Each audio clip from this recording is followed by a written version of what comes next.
In 1998, a 14-year-old girl named Natasha Ryan vanished from her school in Rockhampton, Australia. For 5 years, her family and the police searched for her, fearing the worst. They believed she had been abducted and killed by a notorious serial killer who was charged with her murder. But in 2003, a shocking twist revealed that Natasha Ryan was not dead. She was alive and well, hiding in a cupboard at her boyfriend's house, just a few blocks away from her mother's home. How did Natasha Ryan fool the world for so long, and why did she choose to disappear? This is the story of Natasha Ryan, the girl who hid in the cupboard. Natasha Ryan was born in 1984 and grew up in Rockhampton, a small city in Queensland, Australia. She was the daughter of Robert and Debbie Ryan and the sister of Amy and Brendan. She was a bright and bubbly girl who loved animals and music. Her father called her a grasshopper because she walked instead of crawled as a baby.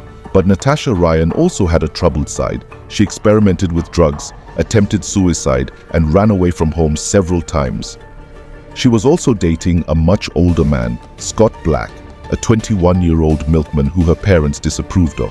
On August 31, 1998, Natasha Ryan's mother dropped her off at North Rockhampton State High, where she was a 9th grader.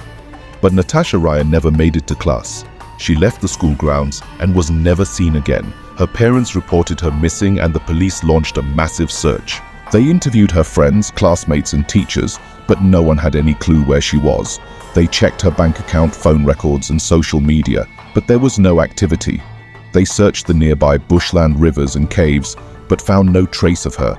They feared she had been kidnapped, raped or killed.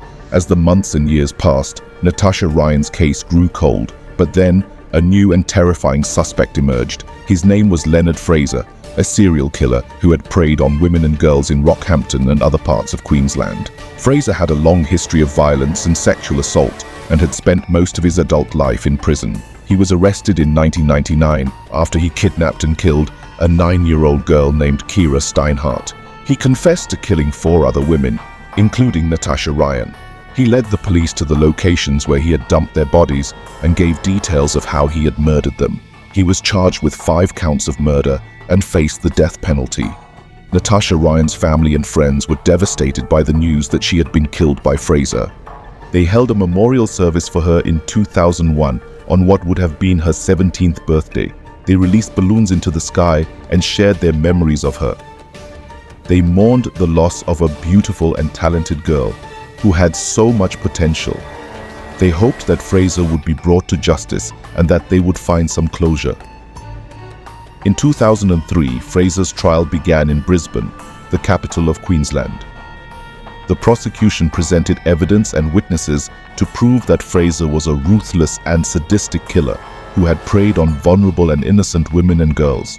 They showed photos and videos of the victims, and their families gave emotional testimonies. They also showed a video of Fraser confessing to killing Natasha Ryan and describing how he had strangled her and dumped her body in bushland. The defense tried to cast doubt on Fraser's credibility and argued that he had made false confessions to please the police. They also questioned the lack of physical evidence linking him to the crimes. But on April 11, 2003, the trial took a dramatic and unexpected turn. The prosecutor, Paul Rutledge, stood up and made a stunning announcement. He said, "I'm pleased to inform the court that Leonard John Fraser is not guilty of the murder of Natasha Ann Ryan. Natasha Ryan is alive." The courtroom erupted in gasps and murmurs as everyone tried to process the shocking news. How could Natasha Ryan be alive when Fraser had confessed to killing her and the police had believed him? Where had she been for the last 5 years, and why had she not contacted anyone? The answer was revealed the night before, when the police had received an anonymous tip-off that Natasha Ryan was living with Scott Black, her boyfriend, in a house in North Rockhampton. They raided the house and found Natasha Ryan hiding in a cupboard in one of the bedrooms. She was healthy and well and looked much older than her age. She told the police that she had run away from home in 1998 and had been living with Black ever since. She said that she had cut off all contact with her family and friends and had changed her name and appearance. She said that she had hidden in the cupboard whenever someone came to the house and had rarely gone outside. She said that she had no idea that Fraser had confessed to killing her or that her family had held a memorial service for her.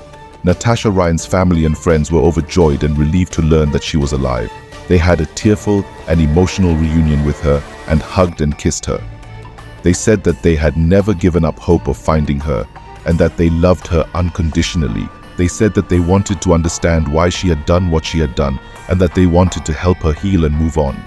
They said that they were grateful that she was safe and that they had a second chance to be with her.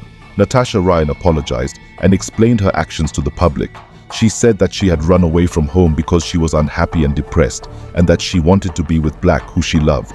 She said that she had hidden in the cupboard because she was afraid of being found and that she wanted to avoid the attention and scrutiny of the media and the police.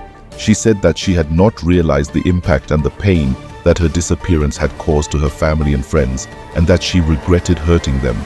She said that she had not intended to stay away for so long and that she had planned to come back one day. She said that she was sorry for wasting the time and resources of the police and the court and that she was glad that Fraser was not convicted of her murder. Natasha Ryan and Scott Black remained together and got married in 2008. They reportedly have 3 children and live a quiet and private life. They have not given any interviews or made any public appearances since their wedding. They have tried to put the past behind them and to focus on their future. Leonard Fraser was acquitted of Natasha Ryan's murder, but was convicted of 4 other murders and sentenced to life imprisonment. He died in prison in 2007 of a heart attack. He was 55 years old. He never revealed why he had confessed to killing Natasha Ryan or if he had any involvement in her disappearance. He took his secrets to the grave. This is the story of Natasha Ryan, the girl who hid in the cupboard. This is the story of how a runaway became a murder victim and then a miracle. This is the story of how a lie became a truth and then a mystery.